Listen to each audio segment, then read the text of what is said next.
Saya berasal dari Betun, Kabupaten Malaka, NTT. Seumur hidup saya tidak pernah mengikuti CD dan perjamuan kudus karena saya belum dikatekisasi. Alasan saya tidak ikut katekisasi dan ibadah minggu di gereja lokal karena selama ini gereja lokal hanya mengajarkan etika dan moral tanpa doktrin Injil sama sekali. Jadi saya mengikuti katekisasi sendiri dengan membaca tulisan di websitenya Pendeta Budi Asali dan mengikuti ibadah di channel YouTube-nya Pendeta Esra atau keduanya. Dan secara pribadi saya percaya bahwa hanya iman kepada Yesus Kristus yang menyelamatkan tanpa ditambah dengan perbuatan baik. Saya juga memberitakan Injil dari apa yang telah saya pelajari baik secara langsung maupun melalui media sosial. Pertanyaannya, apakah dengan begini saya selamat atau masuk surga atau tidak selamat dan masuk neraka? Ya, kalau saudara betul-betul percaya kepada Yesus, ya saudara pasti selamat. Ya, saudara pasti selamat. Tapi menurut saya saudara tidak bisa hanya akhirnya ikut secara online seperti itu tanpa berbakti bersama saudara-saudara seiman.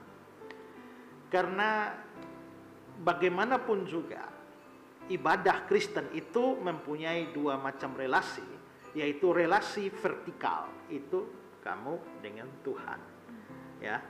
Tapi ada relasi horizontal, dan relasi horizontal adalah saya dengan sesama saya dengan saudara-saudara seiman saya. Makanya ada istilah persekutuan, ya. Berarti kita bersekutu juga dengan saudara-saudara seiman kita. Jadi ada aspek vertikalnya, horizontalnya.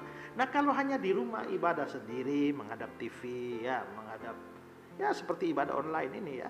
Ini memang ibadah online karena kasuistik, karena memang kita tidak boleh. Tapi kalau pandemi selesai, saudara tidak boleh mau online terus tanpa ke gereja.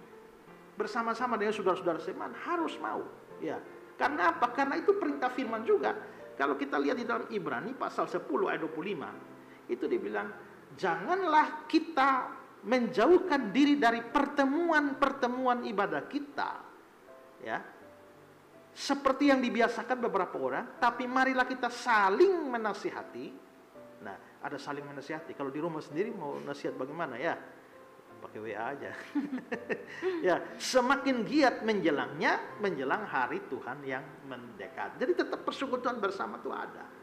Mengapa Tuhan bikin tidak suruh di perjanjian lama, tidak suruh ibadah saja di rumah masing-masing, ya kan? Tapi harus ada bait Allah, satu tempat pertemuan, rumah pertemuan itu ada. Artinya memang Tuhan menghendaki supaya ada suatu persekutuan bersama-sama orang-orang percaya. Jadi kalau gereja saudara misalnya ternyata tidak mengajarkan doktrin, hanya mengajarkan hal-hal yang praktis, juga jangan ekstrim. Karena memang kekristenan membutuhkan dua-dua.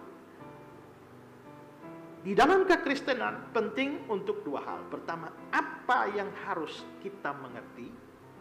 Kedua, apa yang harus kita lakukan. Ya. Nah, kalau gereja hanya mengajar apa yang harus kita lakukan, maka dia mengajar saja, jangan membunuh, ya, jangan berzina, jangan bohong, ya, jangan maki-maki, ya, kita harus rajin menginjil, harus sabar, rajin mengampuni. Nah, itu semua penting, itu praktis. Tapi tidak pernah bahas soal Kristus, ya, tidak pernah bahas soal Tritunggal, tidak pernah bahas soal keselamatan, jalan satu-satunya lewat Yesus dan sebagainya. Akhirnya orang Kristen menjadi orang yang baik, tapi bodoh. Begitu datang goncangan sedikit dari agama lain atau dari bidat-bidat, dia imannya tidak cukup kuat, akhirnya bisa pindah agama atau pindah ke bidat-bidat. Tapi sebaliknya kalau tiap minggu hanya doktrin melulu, tapi tidak ada yang praktis, maka orang Kristen jadi pintar tapi bisa hidup secara sembarangan, bisa jahat. Maka dua-dua itu penting, ya. Dua-dua itu penting. Nah, karena itulah kalau memang saudara belajar dari Pak Budi Asali atau dari saya, ya boleh-boleh saja. Tapi kalau keadaan pandemi sudah mereda, menurut saya, dan sudah diizinkan untuk kebaktian secara onsite, maka harus mau kebaktian secara onsite, walaupun tidak melalaikan juga yang online, supaya bisa belajar. Saudara tidak dapat di gereja saudara, tapi saudara bisa ikut lagi kan, Ya, saudara bisa dapat hal yang lain dari sana, tapi hal-hal yang tidak didapat dari sana ya bisa didapat melalui saya secara dalam program online atau di websitenya Budi Asali atau dari mana saja bisa. Tapi prinsipnya adalah yang vertikal jalan, horizontal jalan. Nah, kalau saudara belum ditabisidi dan karenanya tidak perjamuan kudus, memang ada aturan gereja begitu memang. Ya, tetapi saya juga tidak terlalu mau ketat dengan itu karena yang tabisidi belum tentu sudah sungguh-sungguh percaya. Ya. Dan yang belum tabisidi belum tentu tidak percaya. Itulah sebabnya saya biasanya mengabaikan aturan begitu. Syarat supaya ikut perjamuan itu adalah sudah sungguh-sungguh percaya, tapi harus sudah dibaptis. Kalau sudah percaya tapi belum dibaptis, tetap tidak bisa ikut perjamuan. Sakramen kedua hanya bisa diambil kalau sakramen pertamanya sudah. Itu sama dengan perjanjian lama. Sakramen pertama yakni sunat harus dilakukan. Setelah itu baru bisa mengikuti sakramen kedua, yaitu Paskah, makan Paskah. Kalau tidak disunat, Paskah belum bisa diambil.